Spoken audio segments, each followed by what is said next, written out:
Olá! Que tal a gente abrir uma espécie de cápsula do tempo digital hoje? Vamos voltar para 1995, bem no comecinho da internet como a conhecemos, para dar uma olhada no artigo que tentou prever como a tecnologia ia mudar as nossas vidas. Vamos ver o que essa profecia acertou e onde ela errou feio. Pensa só, 1995. A internet era uma grande novidade.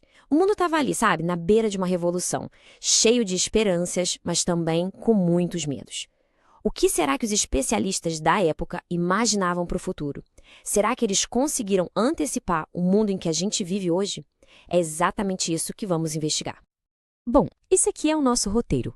A gente começa com a profecia em si, depois entende o motor por trás da mudança, analisa os impactos na vida pessoal e na sociedade como um todo e termina com os avisos bem importantes daquela época.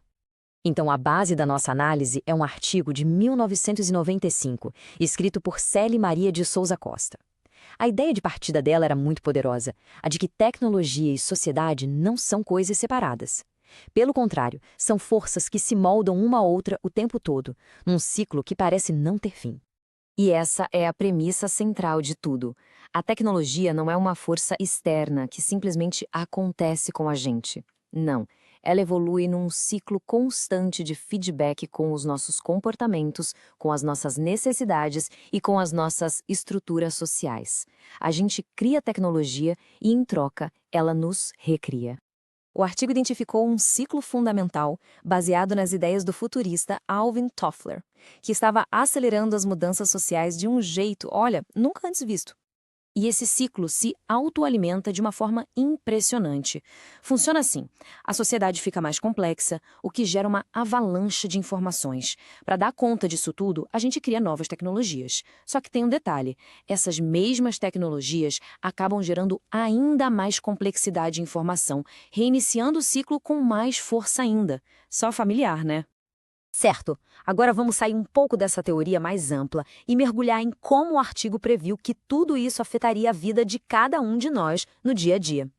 Na educação, a previsão era uma verdadeira faca de dois gumes. De um lado, a promessa de um acesso ilimitado ao conhecimento. Fantástico! Mas o perigo era que o aprendizado teria que ser contínuo, para sempre.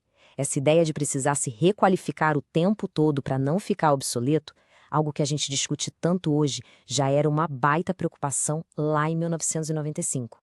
E no trabalho, a mesma dualidade. A tecnologia podia ser uma ferramenta para empoderar, para aumentar a produtividade e a competitividade, mas, ao mesmo tempo, já existia um receio de que ela pudesse levar ao esgotamento, à vigilância constante e, no fim, a uma piora na qualidade de vida no trabalho. E ter a tecnologia dentro de casa, os aparelhos, os computadores, a promessa era de mais eficiência e sucesso.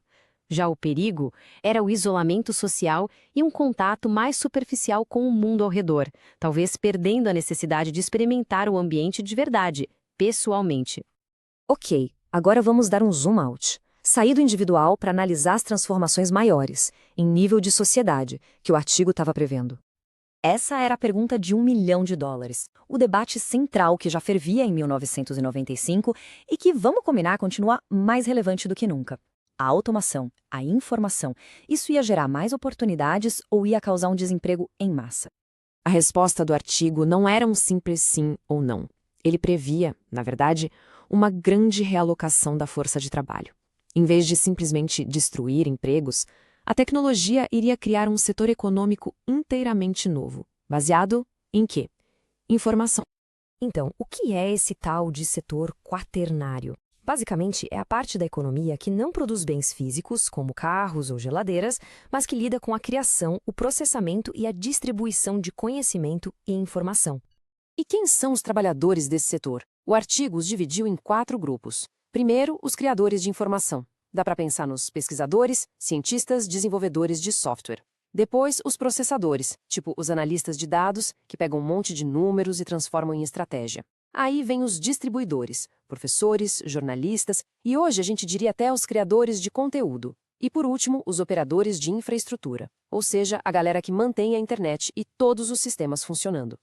E dentro desse novo cenário, claro, surgiu outro debate. A tecnologia tornaria os trabalhadores mais qualificados ou apenas operadores de máquinas? A visão otimista era do upskilling, com a tecnologia liberando as pessoas para tarefas mais criativas e complexas. Já a visão pessimista era do desskilling, onde o trabalho se tornaria cada vez mais repetitivo e menos interessante. A grande promessa, o cenário ideal, era um ciclo virtuoso para a economia. Tudo começaria com a informação que gera conhecimento. Esse conhecimento impulsionaria a inovação tecnológica, que por sua vez melhoraria produtos e serviços. E o resultado? Crescimento econômico, que poderia ser reinvestido para melhorar a vida das pessoas, alimentando o ciclo de novo e de novo. Mas o artigo não era só otimismo, não. Ele terminava com alertas muito sérios sobre os caminhos perigosos que a tecnologia poderia tomar se não fosse guiada com sabedoria e com foco nas pessoas. E aqui estão os 3 grandes alertas. Primeiro, o foco tem que ser sempre o bem-estar humano, não a tecnologia pela tecnologia. Segundo, o perigo de criar uma nova forma de desigualdade, a desigualdade tecnológica, separando quem tem e quem não tem acesso. E terceiro, a vulnerabilidade da sociedade à manipulação de informações por quem controla a tecnologia. Isso em 1995.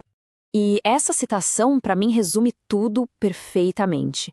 No fim das contas, a ferramenta mais poderosa não é o computador, não é a internet, mas sim a nossa própria capacidade de discernimento, os nossos valores.